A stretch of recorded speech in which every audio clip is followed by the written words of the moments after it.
We don't teach standards, we teach children. All children deserve to see themselves in the classrooms they are a part of. Dr. Katie Kelly is a former elementary school teacher in the Charlotte-Mecklenburg School District and is now a literacy teacher and advocate at Furman University. Culturally relevant teaching is the notion that we center our teaching practices around those whom we serve, those who are in front of us, is choosing books. That children, particularly children of marginalized backgrounds, if the only representations that they see are people from the dominant group, in other words, they don't see themselves, it sends this kind of implied message that they're not valued, right? And that can really stay with them, not just for that lesson or that reading, but through their whole lives, right? They deserve to be seen and to be recognized in the pages of books or in posters in the room, in the school and whatnot. And research shows that they're going to be more interested in reading those books because they can connect with them.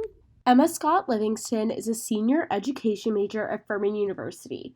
She is currently in her year-long teaching practicum and in August will begin her master's in education at Furman. So much of what happens in the classroom is dependent on factors that the students bring in and things that are happening outside the classroom. Being aware of those in your classroom allows you to be responsive. So that involves incorporating families in your classroom, having families have a very active role in the students' learning, and really recognizing that students are so much more than just their academic ability, but that they also are unique cultural beings and that each one's unique and special. Both nationwide and right here in Greenville County, children's books are being banned and challenged.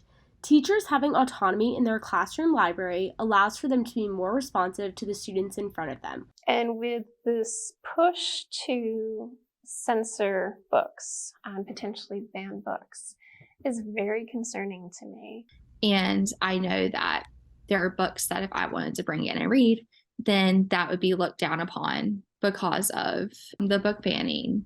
Or if it's a book that is about the sexuality of a family or the family structure of a family or the culture of a family, I should not be limited in teaching about that because that's something that's present here in our classroom. And loving each other for those differences and accepting those differences would really enhance our children's learning and enhance the classroom community. But because of the restrictions, teachers are fearful. I'm fearful to do that. And, we have a lot of autonomy in our classroom, but a lot of what we do, we still don't have autonomy over. And frankly, I'm more concerned about if we don't teach children about history, including that hard history, we really risk perpetuating and repeating some of these harmful things that have happened and are currently happening.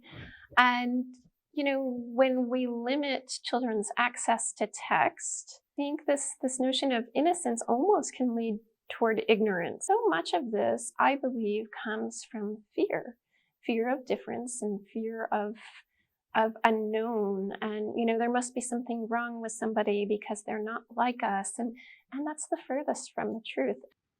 Currently, there is one anti-truth bill being pushed in the state of South Carolina. To fight the fear, contact your local congressman about House Bill 3464.